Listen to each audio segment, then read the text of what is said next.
মায়ের কথা অমৃত সমান। মা বলতেন জপ ধ্যানের সঙ্গেও ঈশ্বর প্রেম, ঈশ্বর ভক্তির ভীষণ দরকার।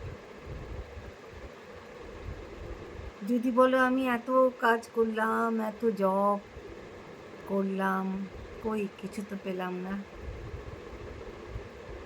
সব মায়া। মায়া যদি পথ না ছেড়ে দেয় তাহলে কি কখনো সম্ভব?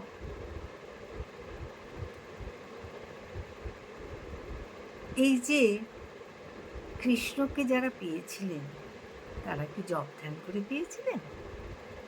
তারা আয় না, খা না, এইসব বলেই আদর করে পেয়েছে।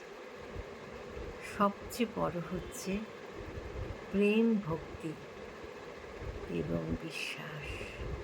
বিশ্বাস হয়ে গেলেই সব হয়ে গেল, আর কিছু না। জয় মা শারদা।